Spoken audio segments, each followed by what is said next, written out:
कहते हैं कि तभी तक पूछे जाओगे जब तक काम आओगे।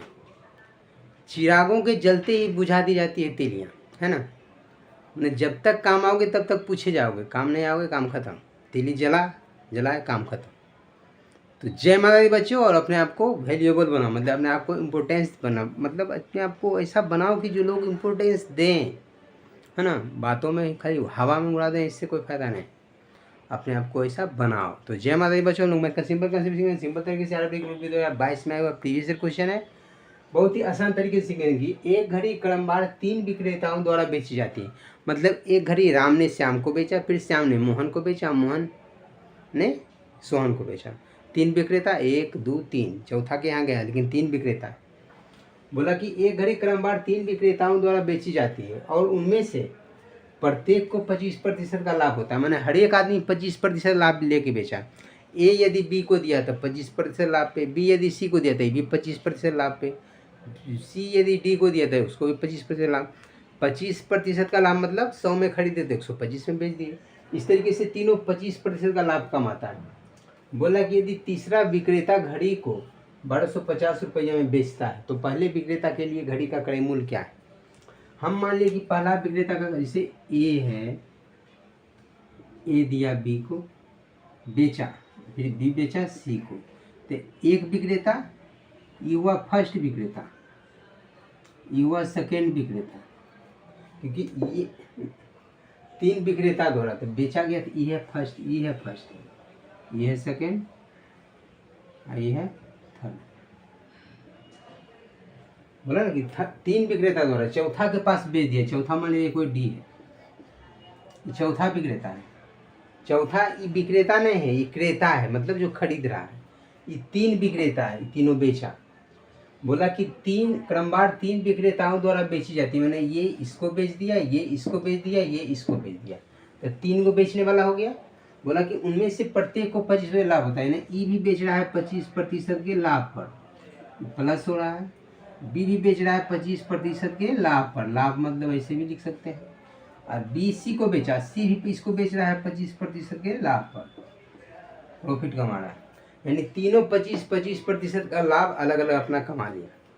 तो पूछा कि तीसरा विक्रेता घड़ी को 1250 में, ई जो है ये बेच रहा है 1250 रुपये, ये बेच रहा है 1250 रुपये, ये बेच रहा है, इसका ये क्रय मूल्य हो गया 1250 रुपये, डी का क्रय मूल्य हो गया, लेकिन सी का ये विक्रय मूल्य है।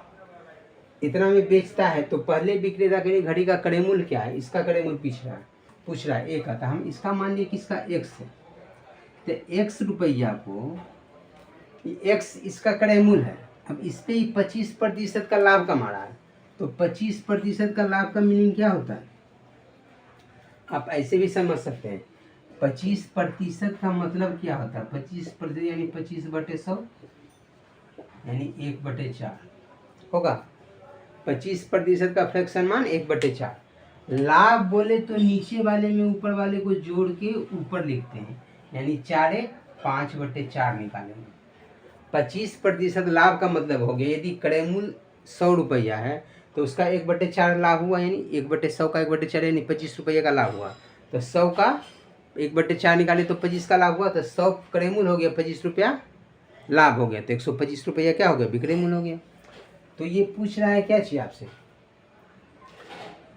ये जो है 5/4 जो निकालेंगे, अगर हम चाहें कि 25 रुपया जो लाभ हुआ, 100 क्रय मूल्य है, तो क्रय मूल्य प्लस लाभ बराबर होता है विक्रय मूल्य। तो अगर हम क्रय मूल्य का 5/4 निकालेंगे तो हमको डायरेक्ट विक्रय मूल्य मिल जाएगा। क्रय मूल्य का डायरेक्ट अगर 5/4 निकालेंगे तो विक्रय मूल्य मिल जाएगा। तो हमको यहाँ का काम क्या है, यहाँ दिया हुआ है तीसरा विक्रेता जो है उसका विक्रय मूल्य दिया हुआ, बेचता है इतना में, तो विक्रेता के लिए हमको 5/4 निकालना होगा। और 5/4 निकालने का मतलब क्या है कि एक्स यदि इसका क्रय मूल्य है तो 25% लाभ का मतलब ये 5/4 पे बेच दिया। एक्स का 5/4 पे ये बेचा बी को, फिर बी 25% लाभ पे सी को बेचा, तब फिर इसका 5/4 पे बेच रहा है। कह सकते हैं 25% मैंने 1/4, लेकिन विक्रय मूल्य अगर डायरेक्ट निकालना है तो 5/4 के लाभ पे बेचा। फिर इसका सी डी को बेच रहा है 25% लाभ का मतलब 5/4 पे बेच रहा है, लेकिन एग्जैक्ट में सी कितना में बेच रहा है, तो 1250 में बेच रहा है। ये बराबर होगा किसके, 1250 के। यहाँ से जो कटे उसको काट देते हैं, तो 5 गुने 5 25, 25 गुने 5 125। तो 125 से कट गया 125, तो क्या आ गया यहाँ 10 आ गया। 10।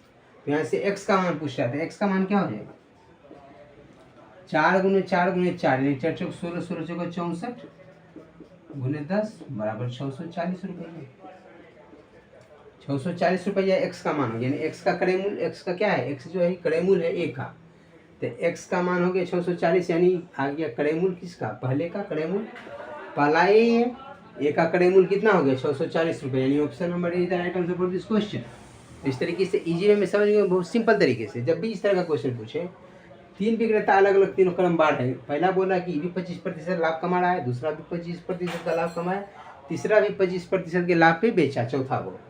लेकिन तीसरा जो बेच रहा है उस 1250 रुपया में बेचता है, दिया हुआ ना कि तीसरा विक्रेता घड़ी को 1250 रुपया में बेचता है, तो तीसरा बेच रहा है 1250 रुपये में। तो ए यदि x में खरीदा तो x का 25% लाभ कमाने का मतलब 1/4 लाभ कमाया, तो विक्रय मूल्य यदि निकालना होगा तो ये 5/4 निकालेंगे तो हमको डायरेक्ट विक्रय मूल्य मिल जाएगा। तो x का 5/4 निकालेंगे तो ये b खरीदा कितना में और a बेचा कितना में, ये हमको यहाँ से मिल जाएगा। फिर ये b का हो गया क्रय मूल। अब इस क्रय मूल का 25% लाभ का मतलब 1/4, यदि विक्रय मूल्य निकालना है तो 5/4 निकालिए। तो b के लिए 5/4 यहाँ से निकालिए तो b का आ गया विक्रय मूल्य, और c का क्रय मूल्य ये हो गया। तो c अगर बेच रहा है फिर 25% लाभ पे, तो इसका भी 5/4 निकाल दिए, तो c का ये पूरा का पूरा क्रय मूल्य है, इसका 5/4 निकाल दिए तो c का विक्रय मूल्य आ गया। तो c का विक्रय मूल्य अकॉर्डिंग टू क्वेश्चन दिया है 1250 रुपया, तो इतना बराबर 1250, तो x का मान आ गया 640 रुपये। Is the right answer for this question. हम लोग मिलते हैं नेक्स्ट वीडियो में नेक्स्ट क्वेश्चन के साथ। Thank you so much.